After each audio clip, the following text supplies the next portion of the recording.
Honorable Chair, Dr. Anjuman, uh, Honorable Sadhvi Saraswati ji,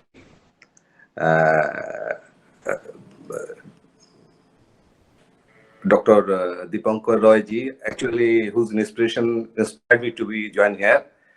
And I'm very much delighted and honored to be here today. Uh, and you know that Bangladesh is celebrating 50 years of its independence and 50 years of friendship between India and Bangladesh. At this auspicious occasion, I want to thank all the Indians who supported during our liberation war in 1971. And a lot of Indian soldiers laid down their lives for the cause of Bangladesh, and a lot of Indians suffered for us as we 1 crore people went India and you fed us. So my gratitude and thank you everybody who are hearing me, as well as to the people of India. Uh, I will talk on the perspective of Bangladesh actually. So if you allow me, then in 2017, government of Bangladesh adopted a policy for youths. According to that policy, age group between 18 to 35 are called youth. At present, 1/3 of our total population are youth. So if we look at our past, the youth played a major role for our independence and development, and sometimes they were on the driving steering to bring changes in the country.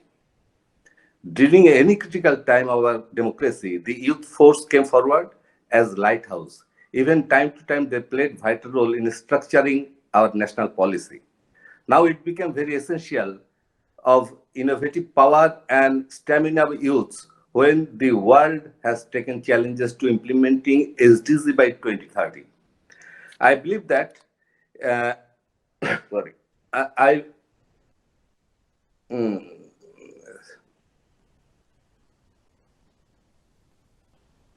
I believe that in this connection, we are in a better position like other many countries due to our demographic dividend. If we can use these huge potential of youths, in that case, it will be easier to achieve the SDG. You know that in Bangladesh, we are more than 115 NGOs, civil society activists, the academicians, and some research organization came together and formed a platform for SDGs in Bangladesh. And in last 2 years, so we had a long discussion with the youth of the countries, and we have organized so many events for the youths, and we got some recommendations from youths. And from the recommendations from the youths, I will pinpoint some points, if you allow me.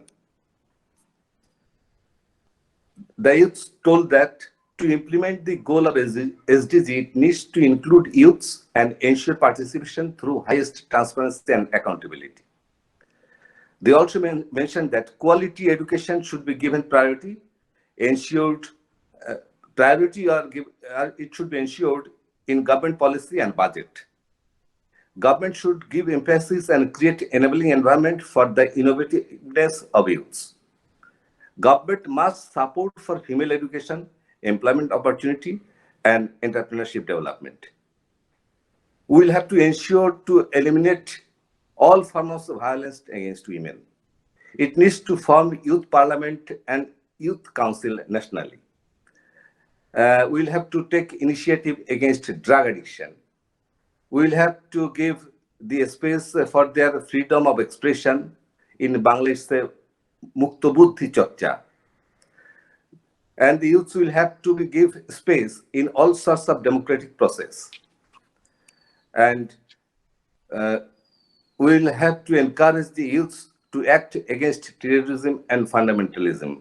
So they suggested 25 points, and it is more elaborate that I brought it in a very shortly, so that we can understand. And that I think that it's the most potential for India, Bangladesh, overall globally. And finally, I am to say that now you are talking about SDG. Now we are talking about human rights agendas. But you know, Gandhiji, about 100 years back, Gandhiji told all these things. You see, there is a tagline in the SDG: leave no one behind. Very simple language.